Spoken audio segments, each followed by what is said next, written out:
Pakistan has, as you know, immense potential, but also huge need to change. And that's where we have been lacking.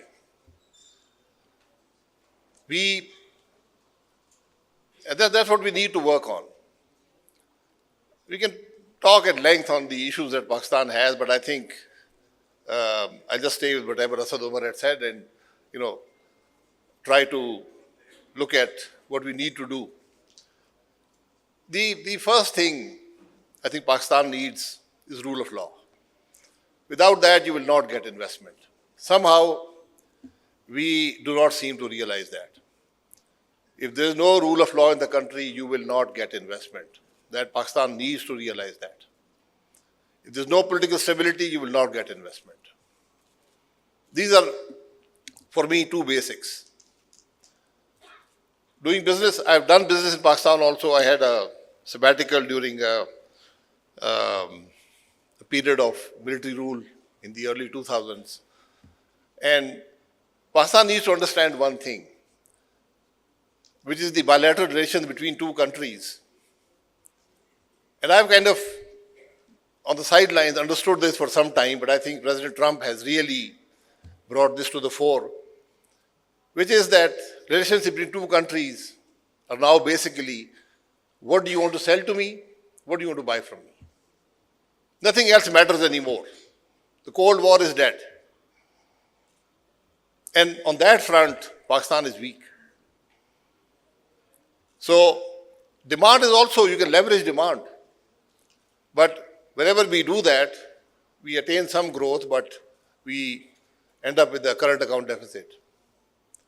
So Pakistan needs to understand that it has to grow and grow with export-led growth. That's what Pakistan lacks today, and for that you need investment. And then you come full circle to political stability and rule of law. These are primary things we need to understand, that there's no other way around this. Doing business in Pakistan is not easy, and navigating the unknown, which is the theme of this conference, I think is very apt. Again, if you don't have political stability, you will not have stability of policy. You just heard in the last session a gentleman say that we've had 6 prime ministers. We can have 60 prime ministers, doesn't matter, if there is stability of policy. Our prime ministers think and totally believe that whatever comes out of their mouth is policy, is national policy. Parliamentary democracy does not work that way. If you look at our prime ministers, and you go to see a prime minister who can do something or somebody who cannot do anything, the prime minister who does not chair the ECC will not be able to do anything. That is the crux of the cabinet. That is where every major decision is taken, the economic decisions. The other decisions are important, but the economy is more important. So if you want to see the performance of a prime minister, just see if he chaired the ECC or not. And that will give you some answers. And then we truly have to believe in democracy, in democratic principles, in parliamentary norms, and that's the only way. Live and let live. Politics is not enmity. It's not about putting each other in jail. People often ask me, I always tell them, going to jail is part of being a prime minister in this country. It's not, you just have to be prepared for it. That at some point in time, you will end up in jail. So, and generally, I think a rule of thumb is that it's about the same period as you served in the office. So you will end up in jail for about the same period. Now, what does that do? Does that give confidence to an investor? That the guy I was talking to a few months back or a few years back is today in jail on charges which have no meaning at all. So it means to him that there's no rule of law in the country. So they shy away from investment. So it's again, whatever you touch, if you want Pakistan to grow, you must have stability of policy, which in turn is given to you by rule of law and political stability. The other issue is that Pakistan made a very successful transition in the early 90s from a centralized economy to a market-based economy. In fact, we were one of the first ones in the region to do that, probably in the whole of Asia to do that, aside from the economies which already had market economies. We had a very successful privatization program. Most people here will not be aware that the first financial institution privatized anywhere in the world was in Pakistan. The successful privatization of MCB. It was the first financial institution privatized anywhere in the world, and all done in 4 months. People may make allegations, but I'm aware of that transaction, and I can tell you it was a completely above-board, transparent transaction. And then it continued, a very successful privatization program. But somehow along the way, we lost the stability of policy part, and different governments came and they kind of, some followed that path, some didn't. And today we talk about SOEs, but what SOEs do we have left? The basic issue in Pakistan is the state-owned DISCOs, the power distribution companies, which create a loss of anywhere from $3 to $4 billion a year. It's an unnecessary loss. If you had privatized them, you would not have that loss. And you have an example. KE was privatized, and KE does not contribute to the circular debt. Yes, they do get a tariff differential subsidy, but that's government policy. Government needs to change that policy. So if you look at anything, you come back to stability of policy. Where, in my opinion, Pakistan really failed in supporting business was that we could not make the transition from an owner to a regulator. Our regulators have uniformly been weak. They've been unable to understand the difference between ownership and regulation. They've been browbeaten into submission by the government, successive governments, and they've been able to, and as a result, the industry suffered and investment was lost. So there's a great need to develop capacity and build up regulators.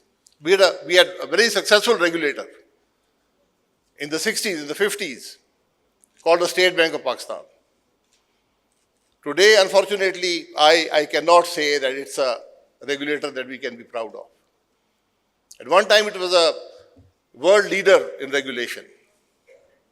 Today, it's not, because of interference by governments over the years. So there are many things that one can talk about here, but again, everything that you want to talk about will go back to stability of policy. And stability of policy will not come without rule of law, without political stability. Politicians have a lot to learn in this country. I will admit that.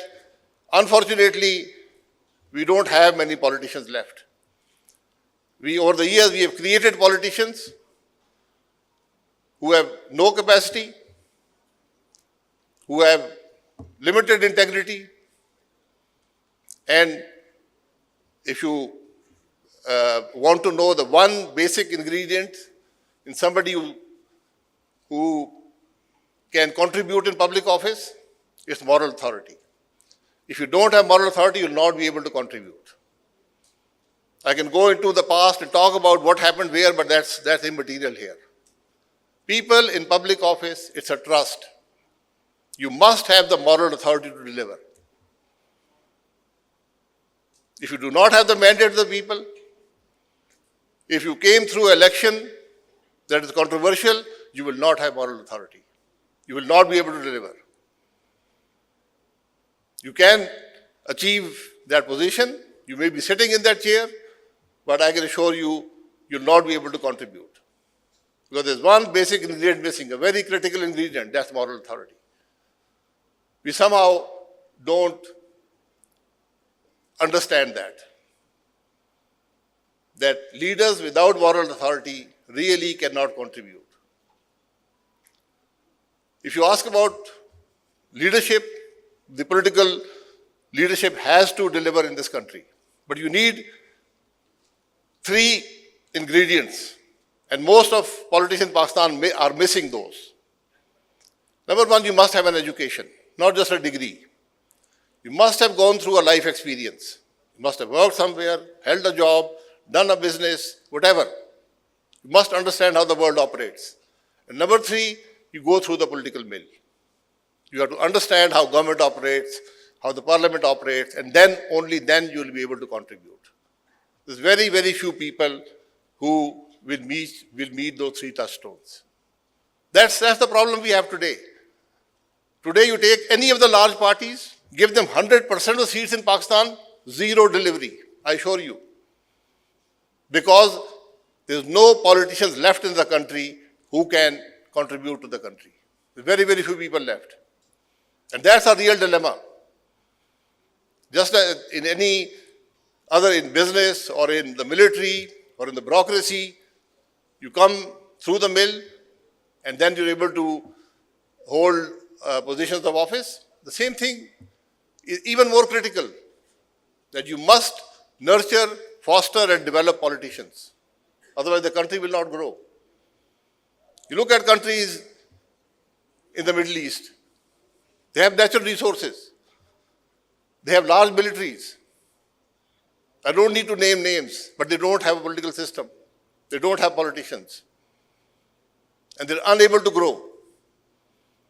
So if you have to grow, you have to innovate, you have to create efficiency, it's all about having a strong political system. That's where Pakistan really lacks. That's our basic problem today. So I'm grateful to Nutshell and Asfar Saab and Air Chief Marshal Sohail Aman Saab and all of you.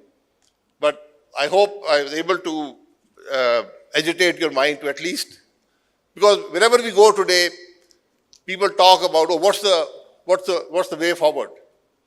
What's the solution? So there's no miraculous solution. We all look for miraculous solutions in this country.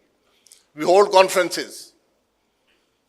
We talk about solutions, but there's no miracle. It's basic hard work, day in and day out. It's a slog.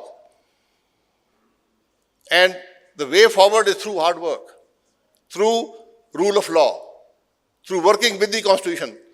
If somebody does not like the Constitution, let us change it. But you cannot run any business if you don't adhere to the rules. And in the same way, you cannot run a country if you don't adhere to the Constitution.